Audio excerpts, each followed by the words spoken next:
My sleep-deprived brain can handle this.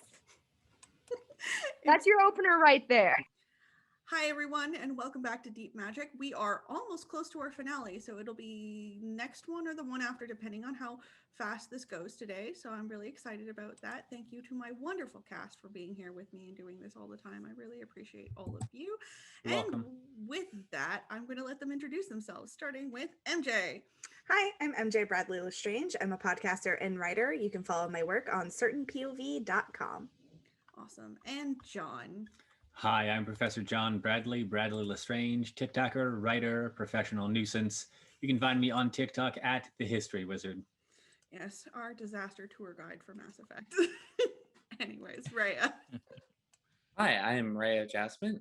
You can find me on Twitter at explosive_donut. And you can also find me on my works blog where I did a thing about why corporations suck at pride.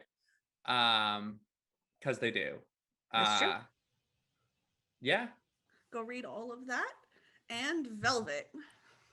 Dark greetings, everyone. I'm Velvet, Diablo enthusiast and unseelie Wunderkind. Please address me as such. You can find me pretty much everywhere on the interwebs at OG Brown Sugar, as well as the Flight Risk and Stories of a Broken Sun podcasts. Awesome. And Michelle. Hi, I'm sleep-deprived. My name is Michelle Light. I am currently 3 raccoons inhabiting a human body. You can find me on Twitter at Michelle C. Light. Where I talk about things right now. I'm just talking about why do I have an Excel sheet already? That's my First thing you do. The first thing I do is an Excel sheet. Yep. And last but not least, Junie. Hi, I'm Judy Von Hitch. You can find me pretty much anywhere because I live on the internet. Why? Because I can. And you'll find me either on Twitter or Twitch at the RPG table. And I, as always, am your local chaos bringer, Spectral Effect. You can find me most places on the internet by that name. You can find this show on Twitter at Arc of the Dragon. You can also find it on YouTube at Archives of the Dragon and here on Twitch. So give us likes, follows, money. Give us money. I am shameless at this point. Give us money. Largely. Exactly. You can also give other members of this cast money for other various things, and you should do that too because you love us and we're adorable. Also, on this channel, we have a V5 campaign we're running currently, run by the wonderful Unconscious Celestial, and that happens Saturdays at 1 p.m. I know words, and Uncon is the best. She is so sweet. Say anything mean to her and I will fight you. And then we also have the wonderful Mass Effect campaign that is being run by John over there, and it is chaos, and he is mistaken if he doesn't think we're going to find the Dimmel Listen. I haven't decided where their planet is yet. It's not in one of the 6 star systems that you're allowed to go to. So as long as we find him on the day of his daughter's wedding. Exactly. It will every day is the day of his daughter's wedding. I will let you know this right now. Whatever day you show up will be the day of his daughter's wedding. Rest assured. Good to know, so that way we know to bring a gift. So bad for her then. I mean, no, don't metagame. It's so bad for her then. Because it's like, oh, today. What?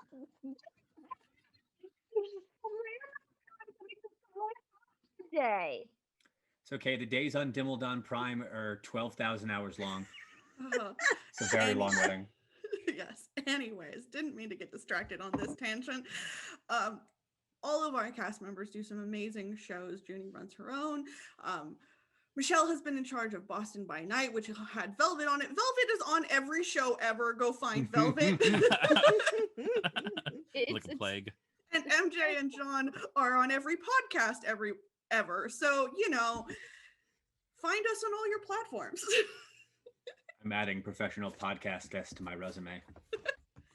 Anyways, we're going to get started. So we have entered Cressida's Freehold, and we are preparing for a battle of the bands. And I am going to skip us on a little bit from being in the middle of the entrance hall. Cressida takes, sorry, I can say words, Iris immediately on into the hallway, you have seen these two thrones with two people that you cannot make out on it. Although, Lakota, you are aware that one of those thrones is your bone throne. I'm aware. Yes. I know. Exactly. There are a large number of people milling around. There are probably more Shi here than you've seen since the Royal Riot, largely because this is a Shi freehold. It is a giant concert hall. The main area of this freehold is an enormous stage with an enormous, just sort of mosh pit area, which is very odd considering how many people are wandering around with champagne flutes. It must get crazy later, but currently it's this weird mix of very posh, but also I think there's going to be a rock concert. What would everybody like to do before I start pressing on? How many goblins are still under my control? Probably about 30, but they can't get past the guards currently, so they are just sitting outside the gates. So I'm going to be like, here's your next command. I need you guys to get some paper or cardboard and some markers. And we need to make some signs. This is the concert, and you have signs at the concert. Go make signs for Gray, your goblin queen demands signs. Just make sure they make them on the front and back, so that way people behind them can see. Great idea. Front and back.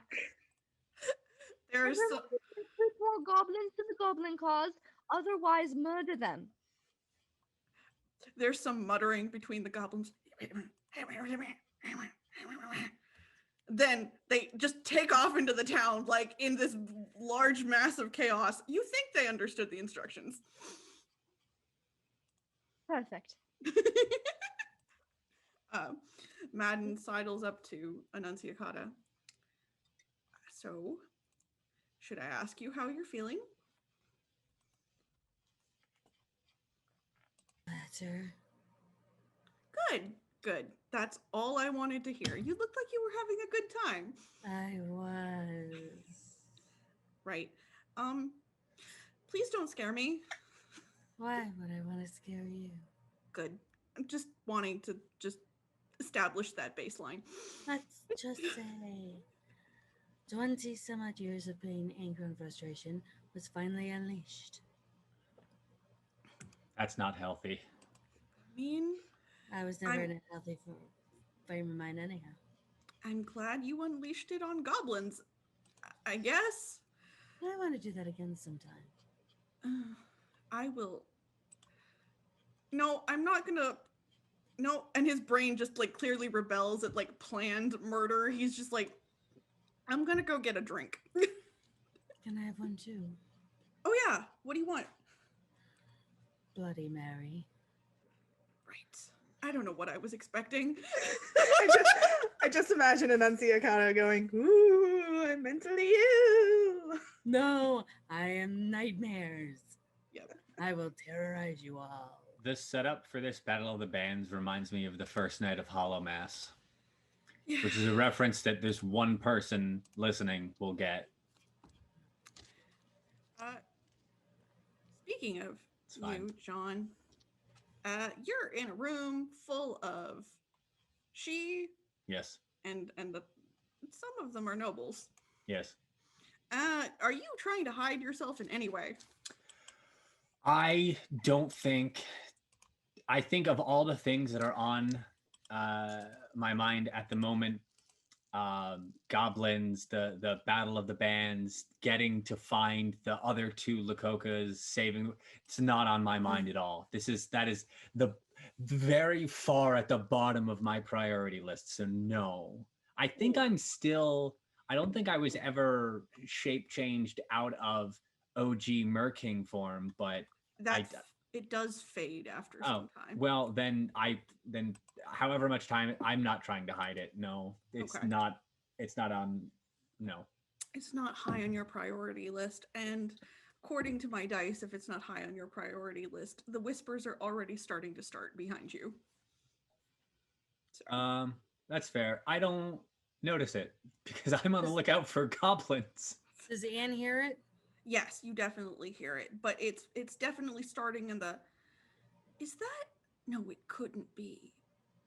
Well, I mean, we haven't seen him in a while. Well, we did Yeah. see him at the riot. Anne will go over and tell him. All right. Just straight up that it is? No, she'll go right up to Jack and say, "People are whispering. Do you need a hat or something?" Because she's got the big purse. She can give him something to. She has her big glasses. Something. I think at this point, any move I make to try and hide. I mean, first of all, I didn't even think of that. I guess I'm not disguised anymore.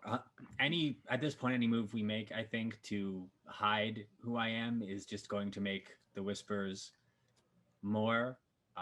So let's just hope that no one does anything about it, I guess. As long as you're aware. Thank you for letting me know. I didn't even consider that as a possibility. I hear everything.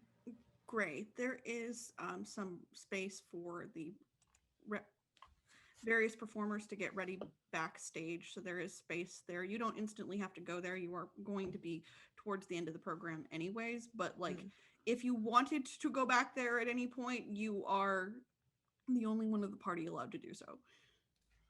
Okay. Gray would probably head back to like change clothes and get ready. Okay. You already hear Arya, although it isn't like she's being like loud and yelling. It's just like there's that, no, don't, that is white. Yes, I know that I'm bleeding.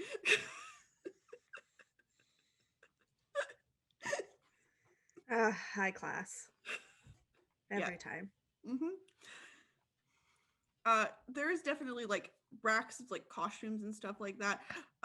Certain dressing rooms are, because I have been in theater before, not all dressing rooms are made the same, even in the best of theaters.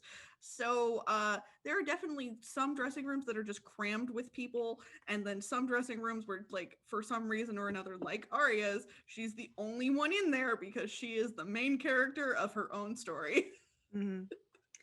Gray would probably try and find a more quiet room, and like Gray also wouldn't utilize any costumes that are present. They would use their own wardrobe because, like, despite Arya's opinion of Gray does have like nicer clothes for performing for the quote gentry, so to speak. Because even though Arya books themselves all those gigs to like squeeze Gray out, Gray does get them every once in a while. Yeah, no, absolutely. You definitely find a room that is on the quieter side. There's still a couple people in there because most of the rooms have, you know, at least 3 or 4 people. This particular room has a what appears to be a group of Eshu and let's go for Gildu, which will be something you don't run into very often. They're sort of tree-looking people. And they are smoking something purple. It's not filling the air, but it does come with like this haze, particularly around the Gildu, like it's enhanced by whatever they are. It's interesting. Gray would stay away. Okay. There are certainly the rooms where particularly like puka groups hang out are very loud, and they tend to attract other people to them. So they tend to be very pressing. You do, sorry, I'm trying to think of the groups that I have in mind. Words. Oh, so you find chaos. You find a group of Piskies, actually. Currently, they're all wearing black like their stagehands, but they're very clearly a performing group. Interesting. Yes. So they blend in almost completely when they leave the room, but like when you see them come back into the room, you're like, oh no, this must be a group of some kind. They're also messing around with some sort of lighted material. Mhm. So Okay. Gray would probably choose the Piskies because they are not, especially after having their like control mhm, robbed, yes, they do not want to be near anything that could do that again. that's fair. Absolutely. So the presence of like a purple smoke would be like, They're more like stoners than anything yeah, else. Yeah. it could be harmless, but maybe let's just not. Fine, absolutely. The Piskies are very opposite to that, largely because whatever the lighted material is takes some clarity of mind to deal with. So they are not hopped up on anything except kind of excitement. Which is fair. And like that's a vibe. That Yeah. is a solid vibe. So that's probably where Gray would get ready. One of the Piskies is like 4'11", and her hair is this like bright blue and green. And she's like, hey, sorry, are we in your way? No, you're cool. I'm just gonna, get ready over here. Let me know if you need me to move or anything. No. She goes, Alistair, move the stuff over there. Like, make room. She goes, I'm Tina. I'm Gray. Awesome. I'm sorry, we're just kind of like, this is our first one of these things, and we've kind of been like prepping a lot, so we're kind of nervous. Oh, cool. What are you guys gonna do? So I sing, but the boys back here, they do this like glow in the dark lighted like dance thing around me. It's hard to explain. That sounds cool as shit. I'm really excited to see it. Yeah, I mean, we've heard that there's some big names performing, so we're probably not going to get anything like great about it, but like there's some big names outside, and maybe we can get like some attention. We're at least going to be flashy, pun intended. Look, I've been performing for like 10 years now. Don't worry about any of that. Just go out there and have fucking fun. And anyone who vibes with that, they're going to pay attention and you'll get the respect you deserve. Yeah, I'm gonna believe that after I stop being like a nervous fucking wreck. Gray laughs and is like, fair, that's fair. But he goes, Gray. Oh, are you? You're not. Orin Reese. Oh God. Hi, welcome to our dressing room. Hi, it's cool to meet you. Cool. You're a lot more chill than Arya is. Like, she almost ran over me once, and I don't think she noticed that she ran over me. I don't. Okay. She doesn't tend to see past the end of her own nose, so. Yeah. There's no in between with show people. They're either really fucking cool or they're just so terrible that it's the like magnified personality thing. Yeah. Well, I'm glad to hear that I'm cool. So far, so good. You have not made me more nervous. You have nothing to be nervous about. I'm sure you're all going to be great. And with that, I'm going to leave Gray getting ready temporarily, and they're back in the main area. Actually, Rhea, Anil has iron in their pocket. Oh, yeah. I forgot about that. Yeah. You actually create a wide berth around you when you start moving through this ballroom, though nobody knows exactly why. They just get uncomfortable with you nearby. There's just too many she in the room. Also, I want you to make me a perception plus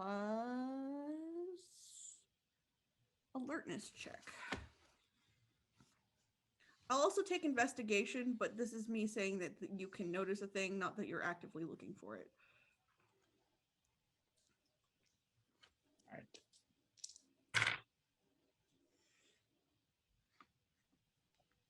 All right. 4.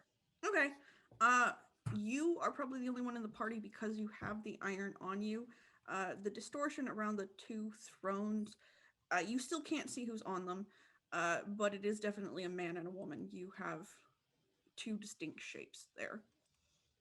And I can't recognize like any features about them besides mannish shape and womanish shape. Yes, they are clearly distorting their like physical appearance on purpose. It's like staring into the sun, only now you've stared into the sun enough that you have sunspots and they have a shape. Oh man, y'all froze for me. I can still hear. Oh, there we go. All right. All right. Sorry. It's interesting. I think.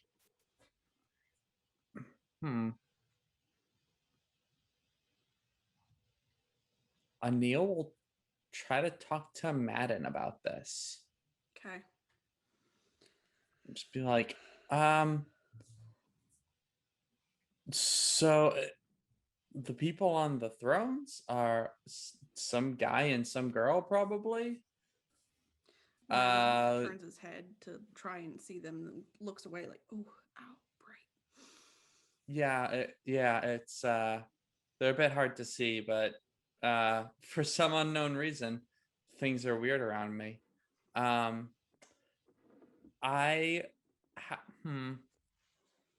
you have any idea like who the fuck this might be? Madden. Do you think this is one of the fucking people we're trying to fucking find?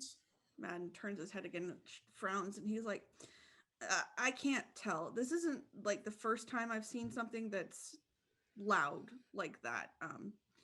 Certain heads of houses and their lieutenants sometimes obscure themselves on purpose. It definitely won't be just your run-of-the-mill like knight errant who's up there. It's probably not like Laurel, because Laurel doesn't have any reason to obscure who she is here. I've seen it done with visiting monarchy before. I've seen it done with once, no, that was just creepy. Once we had some ish with House Baelor like 200 years ago, and they sent one of the top lieutenants to deal with Laurel about it, but in order to keep a lot of Steely from attacking this person on sight, they obscured them, and I still don't know what they look like, so it could be a number of things. Well, that was very insightful and completely fucking useless. Thank you. It's not your fault. It's completely fucking useless. It's just frustrating. Oh yeah, and it's one of those. It's not about you. You're fine. That's why I said it was informative. Yeah. Just also fucking useless. I'm sorry to be fucking useless. You're not. I specifically fucking said, Madden. It's not about you. Jesus Christ. It is not about you. You're fine. Yes, my son. Madden's like, all right. I was more trying to apologize because I also think we should know who's in those chairs. Would Adamai's work? Pardon, Jenny? Would Adamai's work? No. No, would not.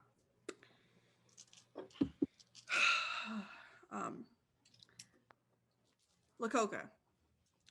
I also want you to roll me a perception and alertness check. Gotta perceive things. You are going to perceive things.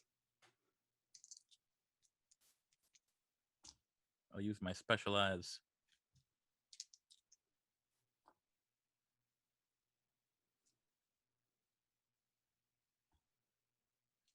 That's a 6. You perceive many things. You feel 2 things. You feel intense attachment to this room for some reason. And you also, I'm going to describe, you smell the blood of something you have smelt before.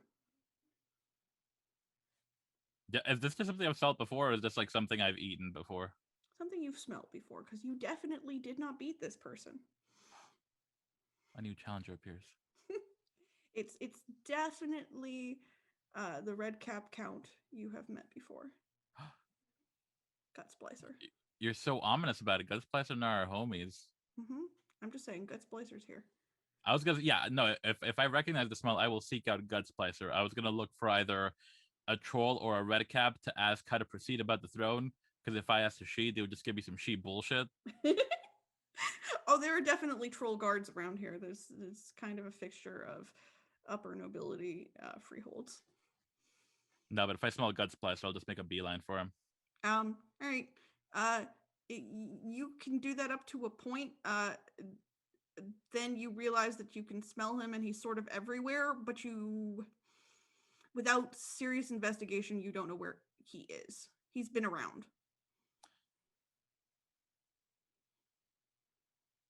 Okay, fair. He's not in the main room is my point.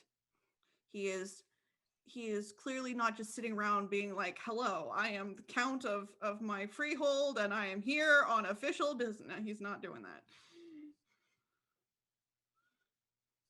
I mean, you know what? Playing detective looking for gut splicer is probably the most responsible thing I can do at the moment, because otherwise it's marching up to whoever stole my throne and starting some beef. So I think I'll hunt him down.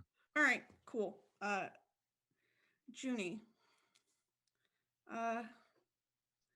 you hear, because you would hear this, a faint growl and then the cawing of crow. So clearly your weekly missive is probably on its way. Iris, you are immediately taken to a gorgeous seating area. Cressida has like 6 other people there. Most of them are artists.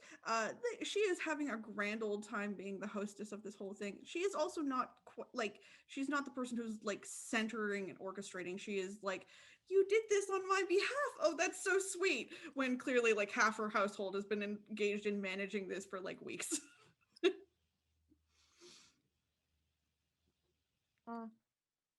Busy season we came into. Oh, yes, and honestly, it's been such a trial trying to get, I don't know, the winter outside to be something more festive. It's very tiring. I'm sorry to hear that. Well, I mean, darling, we can't just let it like manifest everywhere. And not that I'm against a good snowball fight or anything, but it's just so draining. Indeed. I have a feeling I'm forgetting something. Well, darling, you haven't been like super active talking to me and everything. I was beginning to think something horrible had happened to you.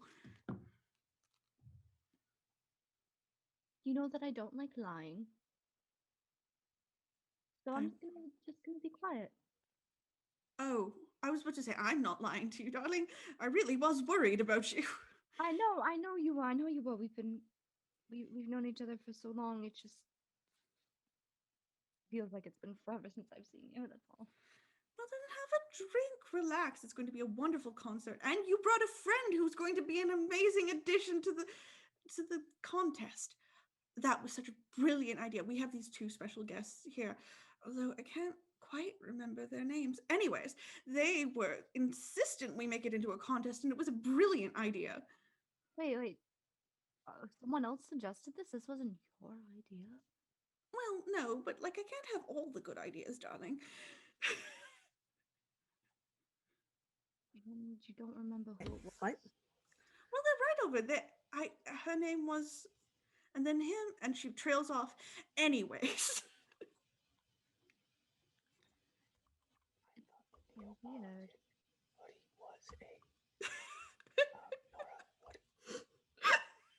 Sorry. Whisper. Anyways, they arrived, and of course I wasn't going to be rude to 2 such distinguished guests, and when they suggested it, well, it was just the really thing that capped this whole evening off. Do you know who they are? Of course. And she frowns again. Well, it'll come back to me. Not like you to forget a name. I know, it's very odd, but like, you know, when something's at the tip of your tongue and then you just can't quite say the word, but you can say every other word except the one you want. So I'm getting, you know, Lord and like lady, and then I'm like, well, like, yes, obviously. And then I'm like, is it, oh, never mind. It'll come back. Do you mind introducing me? Hmm? Do you mind introducing me? Oh, sure. And she starts towards the thrones and then goes, oh, but I have to get you drinks. And she walks off. Don't leave me quiet. So she starts to, and then goes, "Oh yeah, drinks," and then like wanders off to find her household manager. Okay. Like it's almost like perception's being distorted. Perception's being distorted. Perception's being distorted. This is correct. Iris is gonna just walk straight towards it. Iris, roll. Ooh, Iris, roll me willpower. Difficulty 9.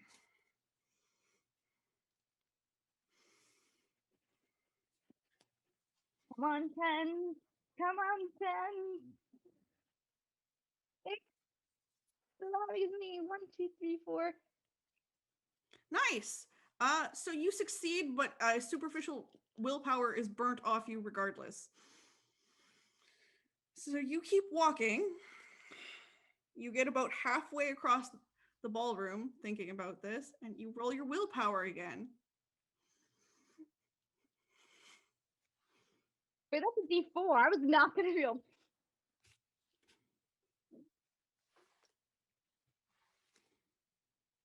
That's only 2. All right. You remember, oh, you should probably tell Gray good luck. And that is the only thing that fills your brain.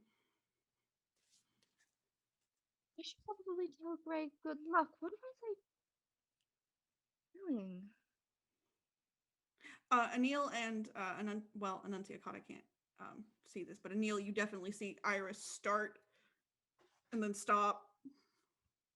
Like there was purpose, and then there was lack of purpose. Hey, Iris, what you doing?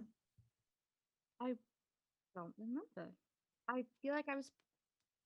It's way over there because I feel like I needed to wish Gray good luck.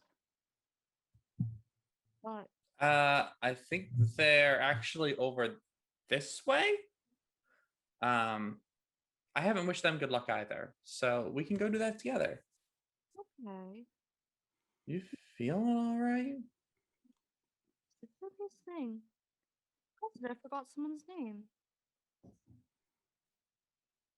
Is that like a rare event for you? Like I fucking forget everyone all the time. Oh, Cressida's like normally has everyone's names remembered who attends her parties, but and then I asked for an introduction, and she went to go get all of a sudden. But I should probably go. It's probably nothing. I'm gonna go say hi to. I'm gonna go wish Gray good luck. Gray, just for some information for you as well. Everybody is like vaguely talking about the special guests, and then every time you ask questions about them, everybody gets that kind of blank stare and then goes, "Well, it's very important," which is not super helpful, but you know, just to like bear down on the weirdness of it. Gray we're in the dreaming, right? Yes. Okay. Because my instinct would be to text Anil and just be like, something spooky is going on, but that wouldn't really work here, I don't think. So Anil is going with Iris to come talk to you right now. Yeah, but Gray doesn't know that. It's true. Gray does not. Jack, weird if he did. Jack, actually, you probably would have noticed Iris doing the same thing. The only person who can't notice Iris doing this is Anuntiakata because Anuntiakata can't see her. Yeah, but once I see like Anil with Iris, I'm fairly certain that Iris will be fine, and I am returning to my priority, which is looking out for something's gonna fuck up this show, because something's going to attack and fuck up this show. Probably, Jack is certain. So Okay. I'm doing 2 things. One of which is constantly on the lookout. I'm Mad-Eye Moodying this constant vigilance. I'm also looking for rope. Okay. I need roll me 2 separate either like wits and investigation or like perception and investigation checks. Whatever is is better for you. Um, Difficulty still 6. You're not trying to do anything special. And then I'm going to come back to Lakoka, who is investigating the traces of gut splice. am I rolling two separate of those same rolls? Yes, because the rope Okay. and the Mad Eye Moody thing will produce 2 different things. Okay, both of them were 2 successes. Okay, rope's pretty easy to find. There are a lot of people here doing a lot of different things to prep for the show. You find a boggin who is just like trying to rope around the stage and is like, can I have some of that? And the boggin's like, sure, I need, and just starts like, how much do you need? I don't know, like 10 feet. Okay, starts counting in their head, cuts it. That do? Perfect. Great. The 2 successes on the Mad Eye Moody thing, well, there sure are a lot of guards around here. Yup. I'm just gonna keep sort of being an awkward hawk circling around this fucking place. All right. Lakoka, roll me. Oh, so I want you to actually investigate, right? And I want you to wits and investigate, please. Okay.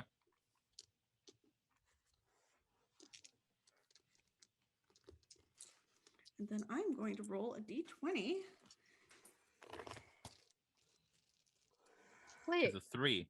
There are no d20s in this game. There are I was not, but about to I say, am why? I am rolling for luck on something. What were your successes, Lakoka? 3. Okay. You do not find Gut Splicer. You can smell him everywhere, but no trace of him. He's clearly been here. You also smell the other Selkie, the one who belonged to Laurel Undine. Her traces of her scent are here as well. But what you do find as you open a door is another sleeping mortal. And while you were not here for the original sleeping mortal nonsense, this person is just conked out on a bed. It's a mortal, though.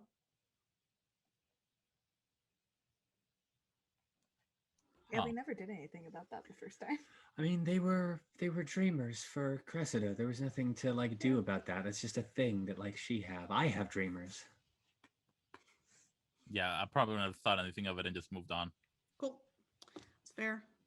You run into the curator again. Can I help you? Yeah, I'm looking for another Radicap Gut Splicer. There's a blink. I wasn't aware he was invited to this regalia. I haven't seen him. Oh.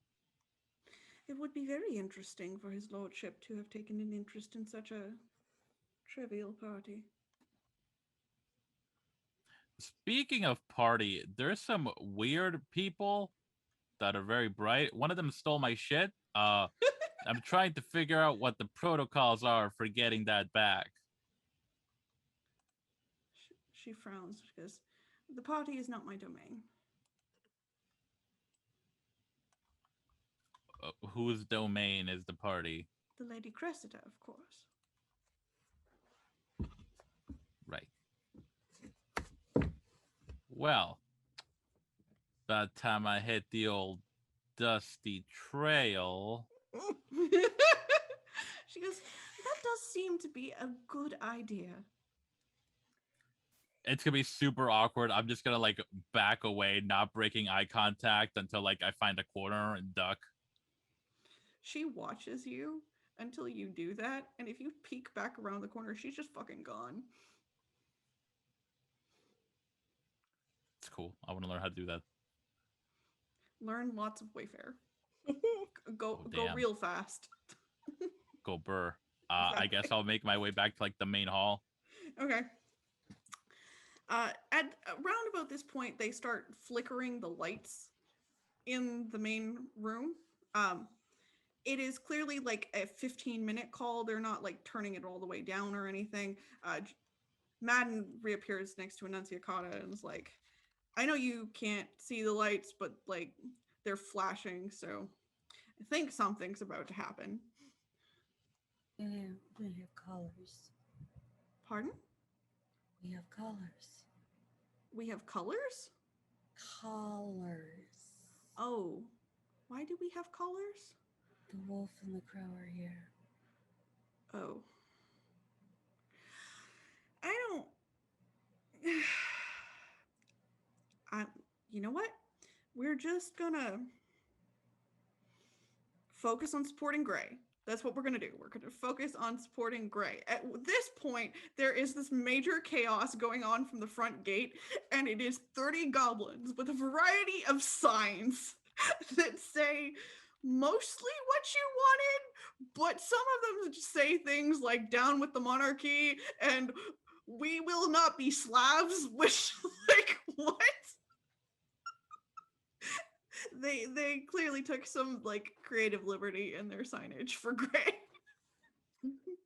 It's also not the best spelled. I mean, Gray is hard to misspell, but like their other messages are sort of all over the place.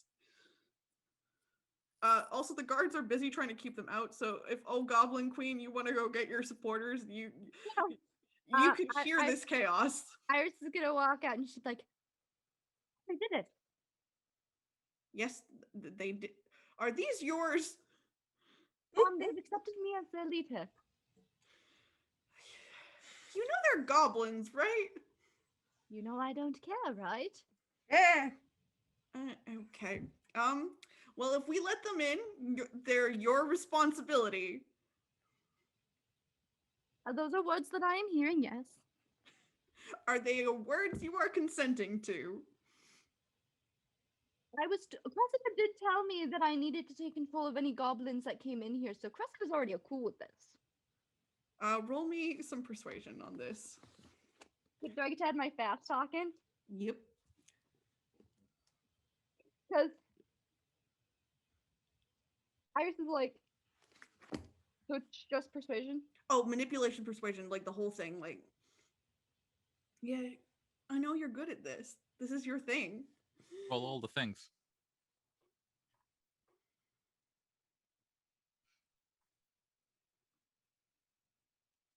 Eight successes. So many successes. These guards are like, well, if the Lady Cressida, oh God, so she's so insistent that everything go perfect. All right, well, they're your problem now. Great. Okay, everyone. How many additional goblins did you convince to join? Pardon? She's talking to the goblins. Oh, how many people did they convince to join? How many additional goblins do I have in my goblin army? You probably have about 50 goblins now. Great. Which one of them is the most fluent in language for me to talk to?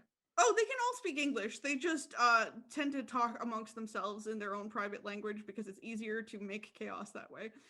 Mm-hmm. They're like, any stragglers that are left in the manor, I expect you to do the usual. You either recruit them under my reign, or what's the second option? kill them! And make sure to clean up. But it's only goblins. Only goblins. Kill them! Kill them! Kill them! Silence. Your Majesty. Sorry, that didn't come through. Michelle. I was giving them the goblin pep talk monarchy speech of, who do you serve? You! And chaos! Okay, everybody. Single file would be too much organization, so double file. I know this chaos, we're doing 2 lines. You get 2 zigzag lines. Perfect. Let's go, Roots Group. They start singing a chaotic song of, destruction and murder. It's almost adorable if you don't listen to the words too hard. Anyways, We should you come back into the concert hall. You go find Anil again. Anil, you have to convince the people to let you backstage, or you have to get Gray to let you backstage because you don't have any clearance to be back there. Hey, can you know what, just fuck this. Great. And I just start fucking pushing people out of the way. There are, it's very, ma'am, no, only performers, It's ma'am. fine. It's shut up. Poor stagehand. Sorry, stagehands. Rhea, it feels really bad for you. I'm so sorry. Anil doesn't though. Anil does not. Anil is on a mission. Gray, you can hear this. This is Yeah. Gray goes at me like, what the fuck? And sees Anil is just like, oh, no, she's with me. It's totally fine. It's fine. It's fine. Shut up. the stagehand is like, okay, could you just like let us know that they're with you? I did not anticipate this, but next time I will. I promise. Yeah, You're now doing you great. I fucking love know. you. What's the problem? Gray like grabs Anil. I was like, come with me. The stagehand just looks irritated and just sort of flustered, like, I was just trying to do my fucking job. And you're doing great, sweetie. Iris, you can follow this chaos if you want to. Yeah, Iris is behind Gray with a small, well, not behind Gray, behind Anil with a small goblin fan club. There's like 6 of them who just have really enthusiastic signs for Gray. Okay, Gray does stop and go and says to Iris, like, I love and appreciate you, but your goblin fan club has to wait outside. There's just not enough space. But they want an autograph. And all of the goblins look around and go, yeah, autograph! I can get one later. There's not enough space back here for all of this. One of the goblins goes, are there t-shirts? If you're lucky, there might be later. Yeah! Yeah. Sorry. Gray's like, how do I diffuse this? There's too much going on back here. The stagehand is like, oh, thank God I don't have to let the goblins in. Yeah, no. that is the line. Oh.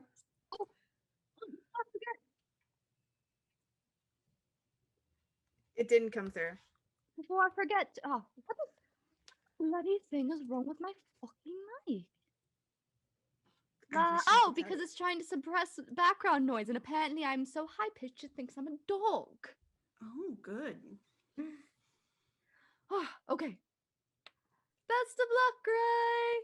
Thank you. I love you. Anil, you successfully get back there with Gray. You meet the Piskies. They have become slightly more frenetic, but they are at least in their corner of the room being frenetic about it. There are definitely a couple of crashes, like, watch it! No! Shit, we're gonna get another t-shirt! Gray looks at them like, oh. They're trying. You're trying so hard. Like, Gray is now considering them like their proteges almost. Like, Yes. I'm rooting for these kids. And as you go back into the room, Arya comes around the corner, pokes her head, and looks pristine, though you can still see the top of the scratches just like at her clavicle. And she's like, oh, I should have guessed. You were making all the chaos back here. Why do you think everything is my fault? Am I wrong? Kind of, yes, actually. He goes, so it's not your friends screaming to find you. Listen, That doesn't just make- because I'm fucking screaming, you don't. Fuck you. You don't get to fucking blame them for my shit tier behavior. You're a cunt. Go fuck yourself.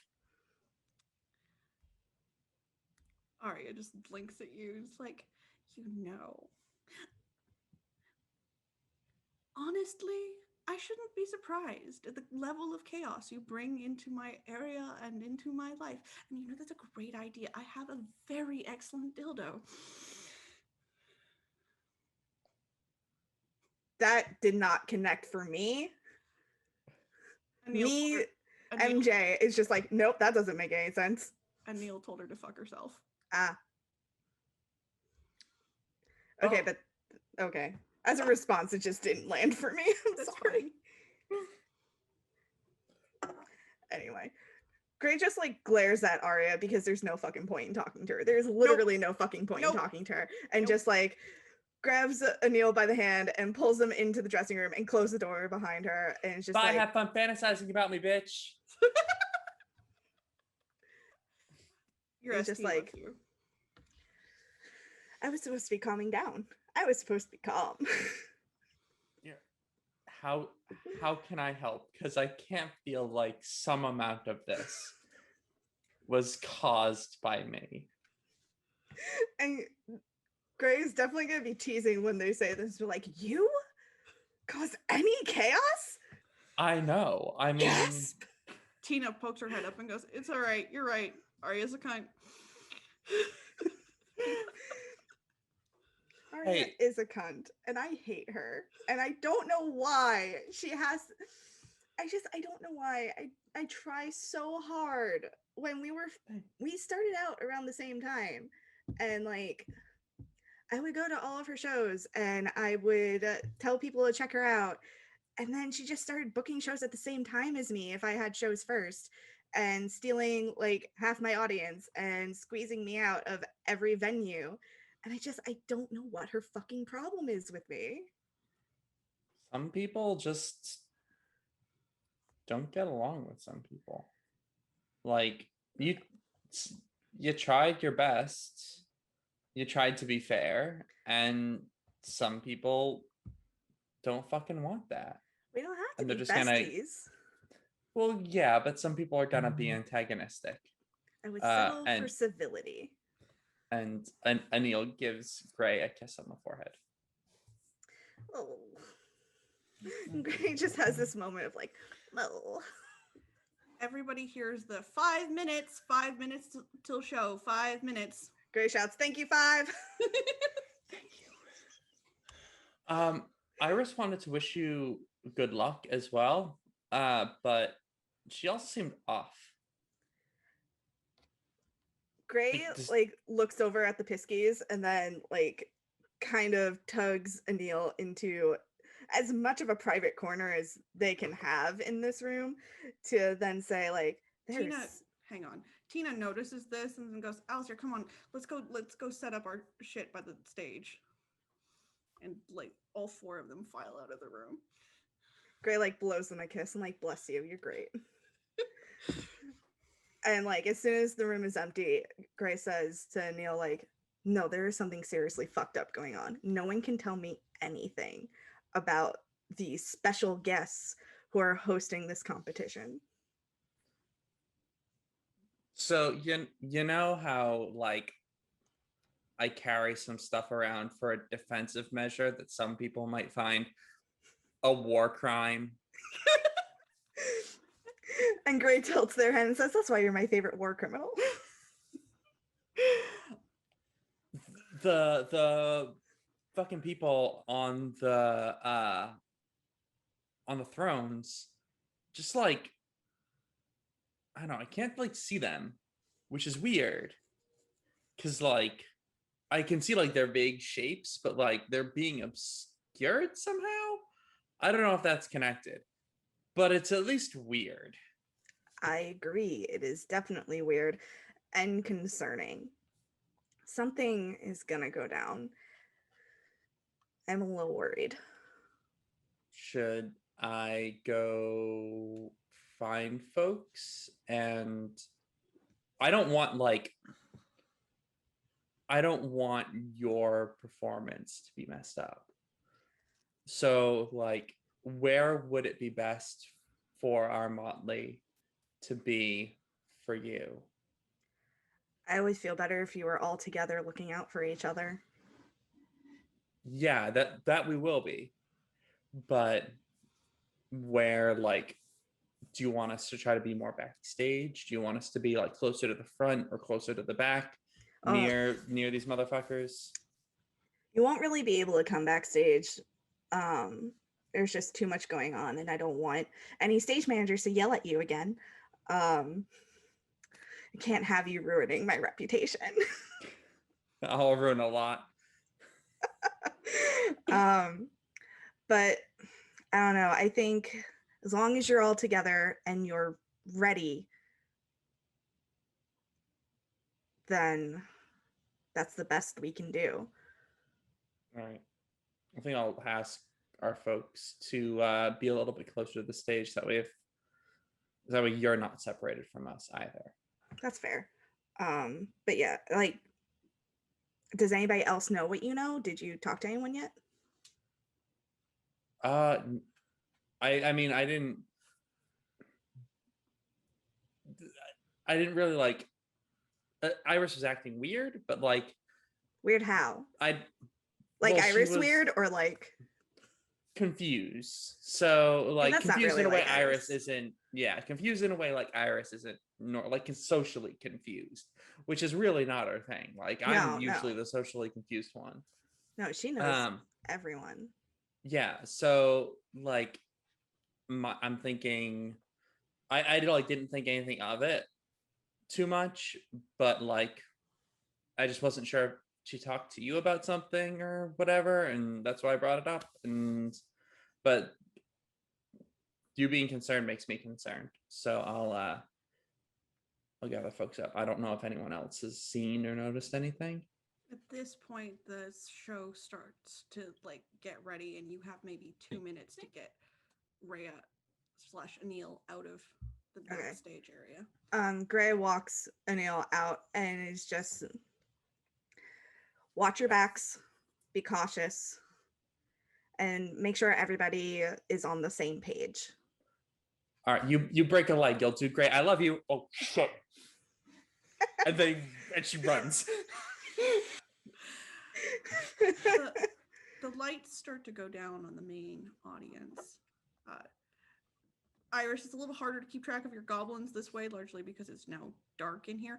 Also, there are a number of she who just had like costume changes ready from like very civilized, like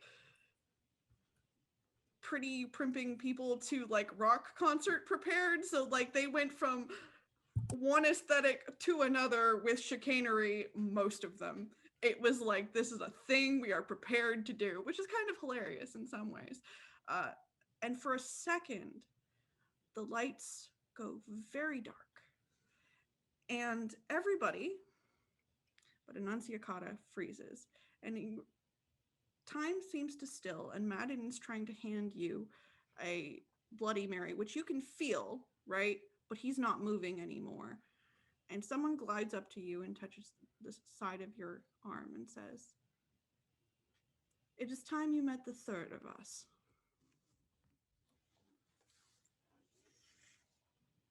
To do this now. I hate this place. Walk with me. Very well. There's a path over your eyes, and things become more like a grainy, black and white sort of thing, and it feels sticky to move through, like time stopped. And she says, "I know you are sympathetic to my cause, but some things cannot be abided, even by things like me." And she reaches down and she pets one of the goblins on the head and says, "I love all the things that were made in Arcadia once. Signs of everything is corrupted by mortality now. Even yourself?" Oh yes. The longer we spend here, the worse it gets. I can feel your friends iron. I can feel time begin to slip from me. I can feel the door close.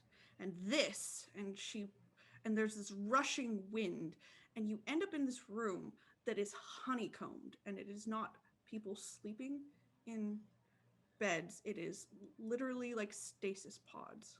Is an abomination. What do you expect? I expect less fear from those we created to be pure imagination. You forgot they're human too.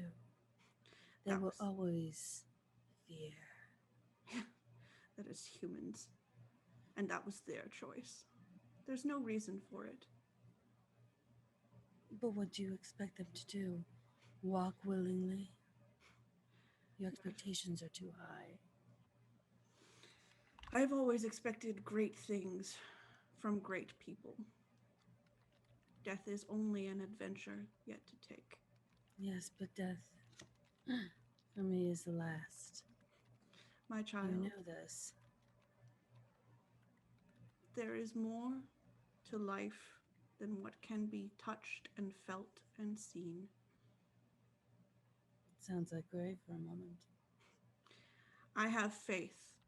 I was once queen of this land. I was once a lady in Chicago. I know. But I was queen of life and blood and all the things that one can see into the future. And now it grows dark. And I do not wish it so. Do you know why? Yes. Why? Because if I do not correct this, then it will bleed all of us to the very last drop of our power, and Arcadia will die. What if I told you there was another way? You sound like Lou. No. I've heard it. I'm starting it. Writing another story, writing another timeline. There is another way. If you only give me time, I can write. I can make this glamour turn again. The story is not yet finished. Then tell me, child. My brother has insisted on making this competition a wager between us. That makes sense. Should I let my champion win? To whom is your champion? I have a feeling I know it is not Gray.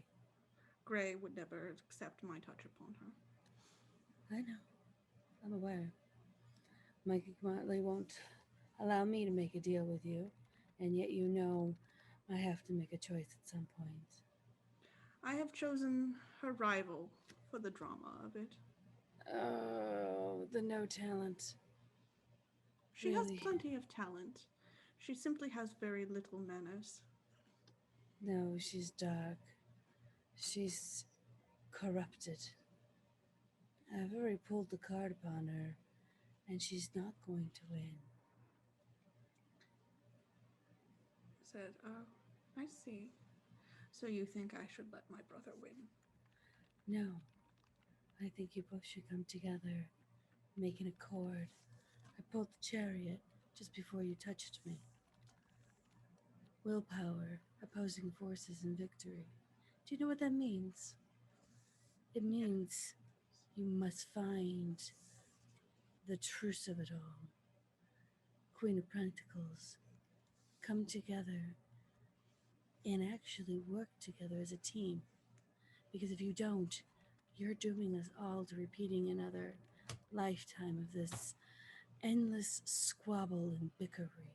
And do you really realize how tiring that is for all of us? Just not for you. I understand your tiredness. I seek the simplest solution. Then why don't you work together and work with me to get time just a bit more? I will write you a book. I will write things down that will change the system. The system is what you are fighting against. It needs to be overdone. It needs to be changed, and you know it. There's a pause. And she stares up Allow my Motley to help. at the stasis pods and said, the woman claims House Fiona. Should I destroy it? Why? Why would you destroy a house? No, What good not would the be- house. This place. And she gestures around at the pods. What is it? What is all this? This is the 1,000 dreams of masterworks of the greatest artists of a century, prepared for the doomsday where it must all be destroyed and eaten. Would you allow it? Would that give you great purpose? It would not No. make you queen again. It's simply a prolonging that comes with great suffering. Then look. Gray's a talented artist and songstress. Let her help. Gray is amazing at handling the different ways of bringing about people's emotions. And Neil is a fantastic forger and can bring life to almost anything you wish. You talk to Iris. Iris will turn around and wage people for this. And Lakota, probably one of the best fighters I have ever heard. And Jack, well, He has a big heart. Jack has a very prolonged dream of unity that unfortunately some of us are slightly too blind to see. You have a motley that could bring about the entire change to this. You are too stubborn to not turn around and help us and stop the destruction of it all. Your brother wants to talk about it. You just want to wipe it all clean. Maybe if you joined voices and worked with us, we could actually change the system, so therefore this will not have to happen. Mean stares at you for a moment, says, I will consider it, and I will not cheat. I'm not asking you to cheat. I am telling you I would have. Do I have it in an accord that you will not? I am invoking contract. Do you wish to bind me, small Slua? It's not a bind. It's a promise. To one dream to another. We are both of dream, are we not?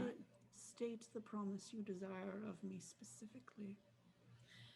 You will not cheat, and you will not have your champion cheat in this four-way, and that it will be an honest competition between the Battle of Bards. I will do one better. I promise I will keep my fingers out of this competition. I will not cheat, nor will I influence it in any way. I will also give your vision one chance to bloom, and I will keep Bab away. I agree.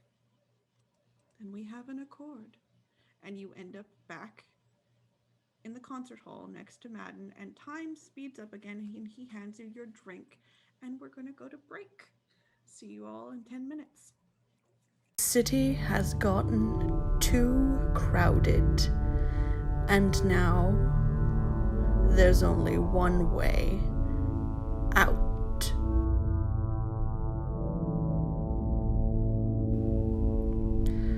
Follow the highway north, on past Barry, all the way to Sudbury, but stay on the lighted path. Never go beyond the Kine and their settlements, because out there, well, that's Lupine territory, and they don't like us much. But whatever's in Sudbury, whatever's there, has pushed them out. And now, it's our turn. Not all darknesses are the same, and not all things frighten all people.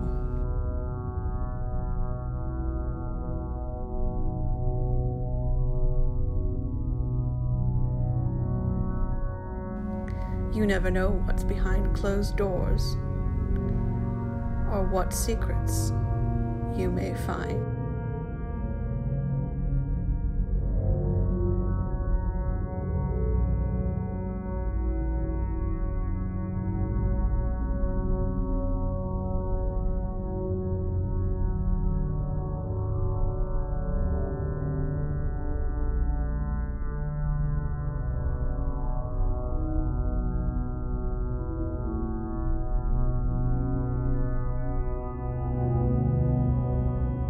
And who knows? If we're very lucky, the clouds may part and we'll see the stars. Coming this Saturday at 1 p.m. to Archives of the Dragon. Welcome to Project Trailblazer. A little over 600 years ago, the species of the Milky Way decided to step boldly out into the darkness. They decided to cast off the shackles of the familiar and venture into the quiet between the stars. And on the other side of the void, they found Andromeda. They found the Helios Cluster. There they found that the promise of golden worlds was a lie, and instead of perfect colony worlds ready to be settled, they found hellscapes that would have tested the mettle of even our most legendary heroes. They found hostile aliens bent on creating their own personal ethno-state, and they found the Scourge, a mysterious cloud of dark energy fully capable of ripping even the sturdiest ships to shreds. But along with the trials and tribulations, there were triumphs. Arch-Hyperion was the first to arrive, carrying the Pathfinder Sarah Ryder and her crew.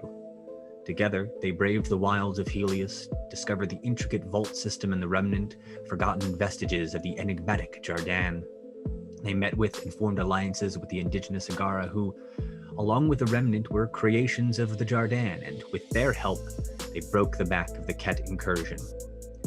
10 years has passed since Pathfinder Ryder disembarked onto the Nexus, and in that time, the other Arcs have arrived as well, each with their own hardships and fresh traumas. The Quarian Arc, the Keylesea, being the last to arrive with perhaps the most disturbing tale of all. Relations with the Angara remain good years after arrival, and Ket sightings have gone down. Even the Scourge seems to be behaving, but despite this relative good fortune, people are, well, getting bored. No one came to Andromeda for an easy life. They came to find the unknown and either befriend it or punch it in the face. But of course, you know all this. After all, you joined the initiative. And whatever your private and personal reasons were, you do at least contain that core desire for adventure. With that in mind, Nexus Station is assembling a team to travel outside of the Helios cluster to see what is to be seen. Probes have been sent out beyond the cluster, each one equipped with an AI and a tracking beacon. Your mission is to venture out into the unknown, find what other life might be out there, find any other potential golden worlds, avoid the Ket, and, if possible, learn the origins of the Scourge. The four of you have been chosen for your unique skills, knowledge, and adaptability. You'll be equipped with the second best ship the initiative has got. We'll be sending you out to the Mile 2 cluster right next door. We have no idea what you're going to find out there, but that's half the fun. Say your goodbyes, get a good night's sleep, and get ready to set sail, Trailblazers. The galaxy is called, and it's up to you to answer. Good luck.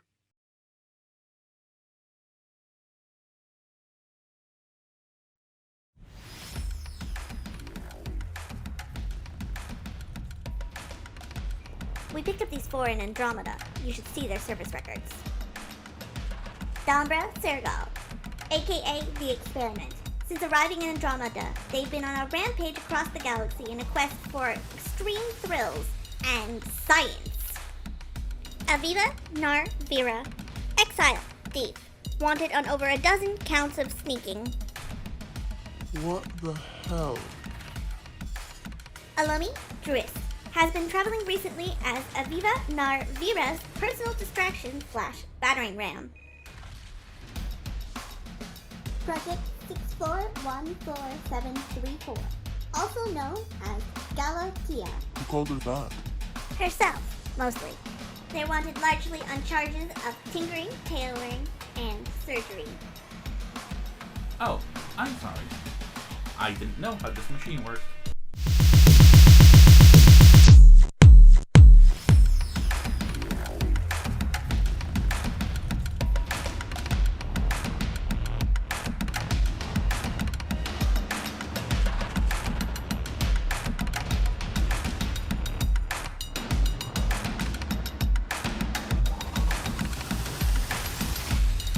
They call themselves the Trailblazers.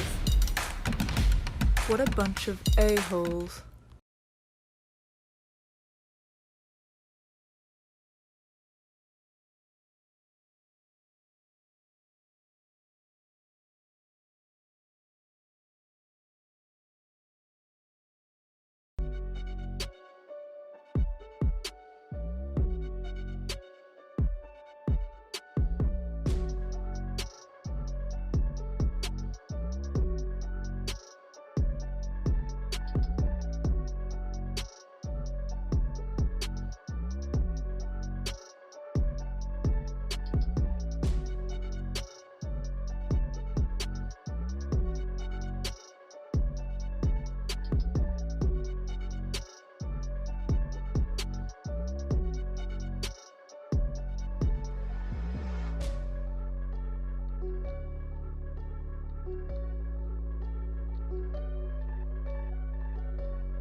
Hi, everyone, and welcome back. Thanks for sticking with us during the break. I hope everybody's having a good time. I definitely am, but then again, I get to cause all the chaos. So, you know, here we are.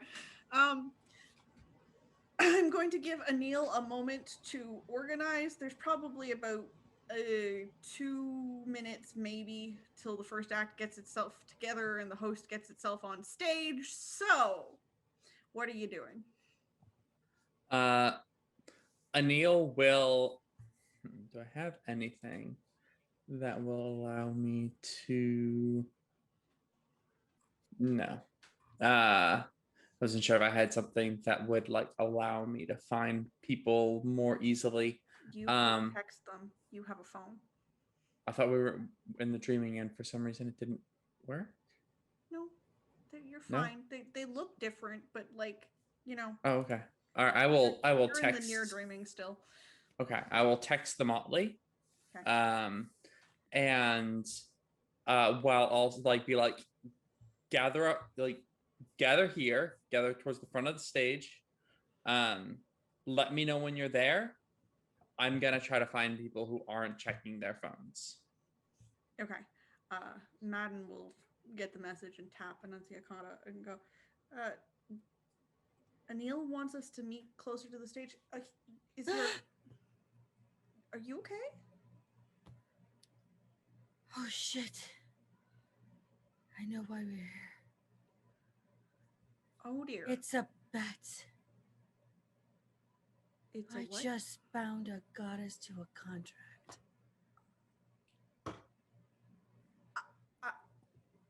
Madden just... Poor Madden. Madden just stops. Madden.exe will not load. Madden knows how to pick them.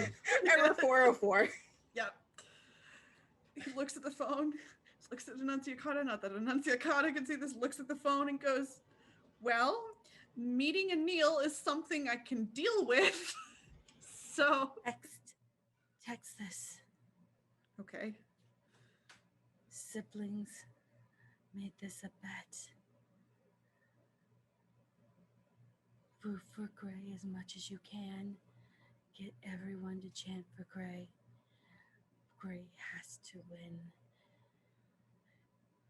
Apparently, she's now loose champion. He types these things and he goes, this message is not making me feel any better. I was just in the middle of a conversation with Namain, and time stopped for you all. Everyone else, will be seeing their phones because Anil has just texted you stuff, and then there is a the texting bubble is there. Somebody is clearly texting something and is just paused for like a whole minute trying to send the message, and then you get the message from Madden that's like, hey, Gray has to win. Gray, you also get these messages because you are literally on the group text. Gray is going to text back. No pressure, thank you. All caps. An audible from the whole area. Ah, cocksucker.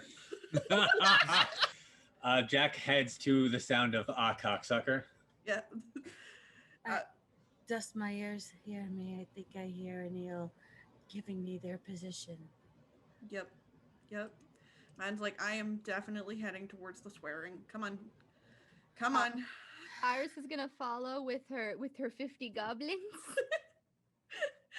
There's now just a solid Gray cheering squad here. At any given time, you know where about 35 of the goblins are. Just full stop. The other 15 could be doing literally anything. And it's never the same 15. So I like the fact they that they're rotate. taking shifts to go murder any of the non-believer goblins. Anyways. I'm gonna have to put a stop to that at some point. By the way, that's very morally suspect. At this point, the lights on the stage come up. It is a cacophony of colors for a moment, bright lights, big music, and then Cressida in a gown that she was not wearing before, with all of the sparkles and her maximum glitter on, goes, "Welcome, gentry, welcome. So glad you could come to our performance.